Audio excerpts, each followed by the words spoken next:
The Yankees still have the chance to do it. They may actually do it.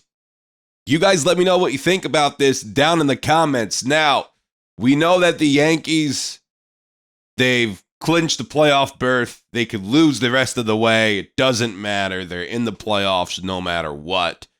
Obviously, we want them to win as much as they can because we want them to have the highest seed possible.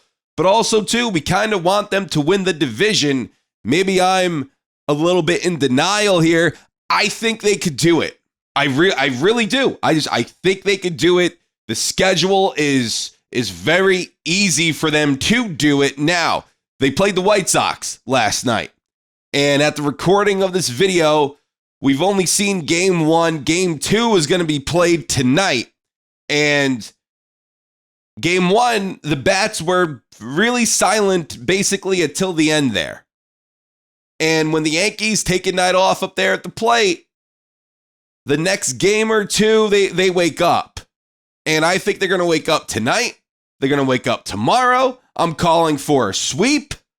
Because if they were going to lose a game, it would have been last night. And I don't foresee the White Sox. If the White Sox won last night, I wouldn't expect the White Sox to take 2 of 3 from the Yankees. They're just not very good. The Yankees are better.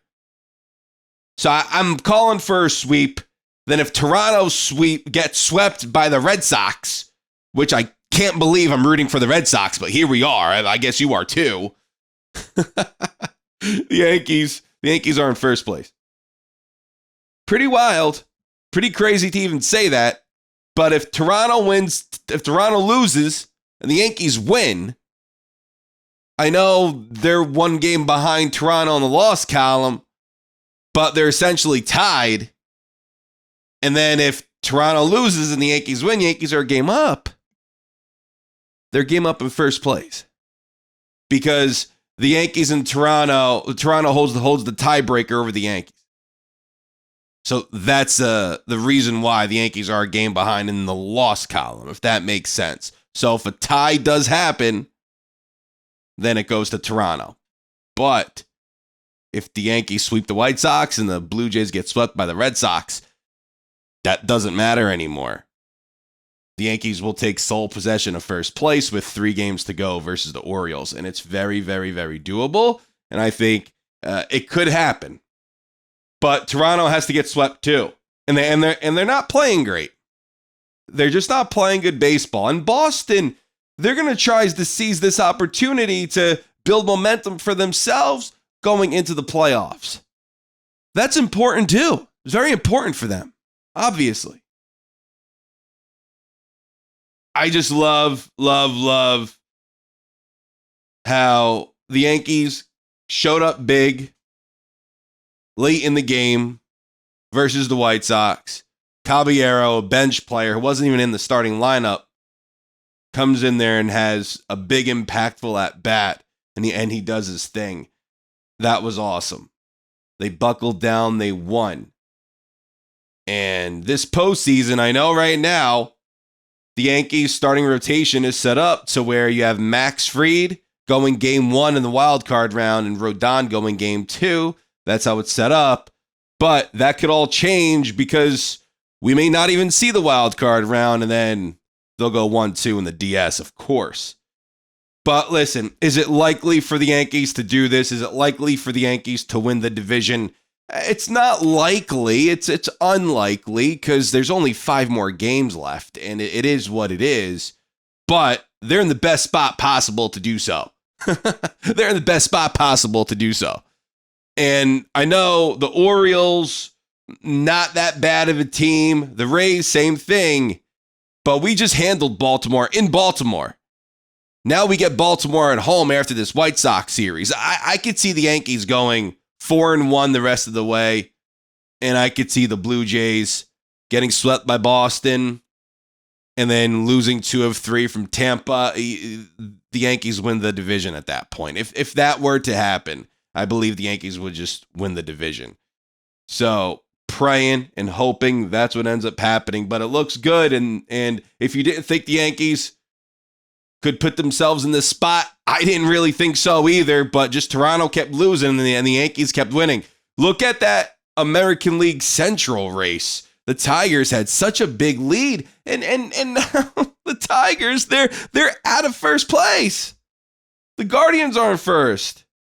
It's incredible. All season, people were talking about, oh, how good the Tigers are. How good the Tigers are. Oh, the Tigers are the best team in the American League. Well, not so fast. Not anymore.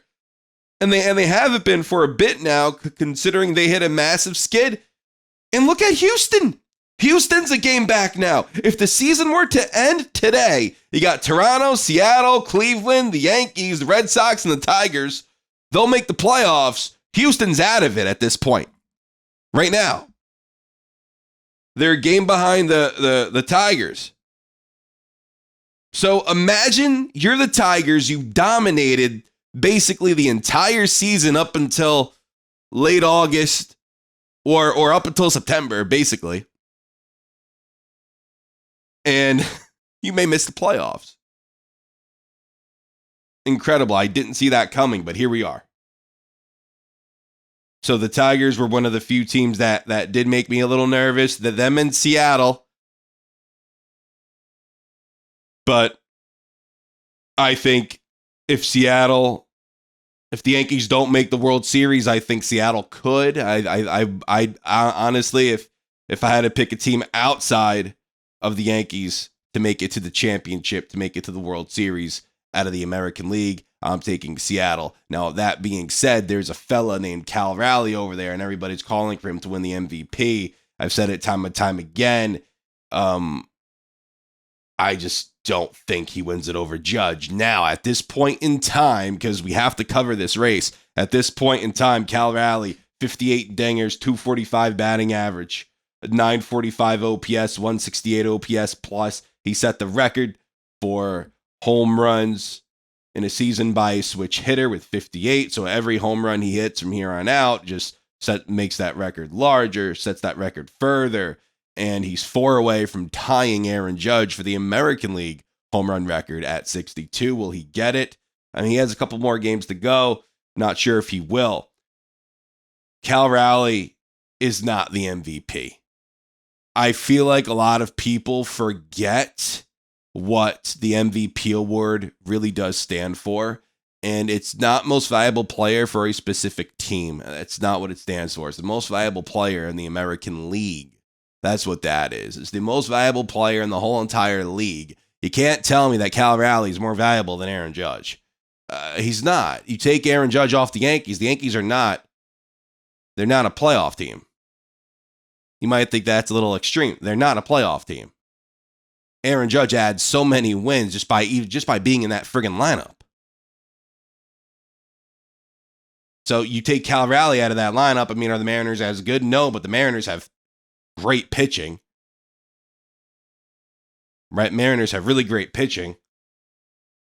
I think if you take Cal Raleigh off the Mariners and you take Aaron Judge off the Yankees, I think the Yankees are worse off. I mean, let's be honest. Both teams would be worse off without either player, because Raleigh's having a tremendous season. And if it wasn't for Aaron Judge having the year he's having, I mean, he's going to hit 50 and hit 300, hit maybe 330 to end the season with a little over an 1100 OPS, over 200 OPS plus. Aaron Judge, I mean, I've said it time and time again. I'm going to say it again until either he doesn't have this high of an OPS or high of an OPS plus, but Aaron Judge, this is his what? Third time out of the last 4 seasons where he has an OPS of at least 209. I mean, what the heck are we doing? What are we talking about? Like, what we're seeing here, what we're seeing from Cal Raleigh is historic. He's hitting 245. He's hitting 245. Aaron Judge hitting 325 right now. 325. His on-base percentage, 452. Nobody else in Major League Baseball has a 400 on base, unless Juan Soto all of a sudden has a 400 on base, which he didn't prior. Him and Ohtani.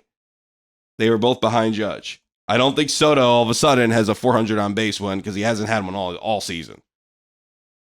Yeah, it's 399, 1 point shy. But knowing him, will probably finish with the 400 OPS. But right now, at this point in time, and Juan Soto, his BR WAR, 6.4. Cal Raleigh's BR WAR, 6.9. No one's mentioning anything about Juan Soto going up for the National League MVP. No one's saying anything. And to be honest, I think he should get some votes. Hitting 267, 42 homers. He might be a 40-40 guy. He's a 30-30 guy. He might be a 40-40 guy. Unbelievable. Unbelievable year for him.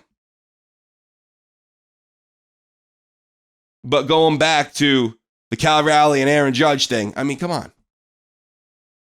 The only way Aaron Judge doesn't win the MVP, Yankees buy it.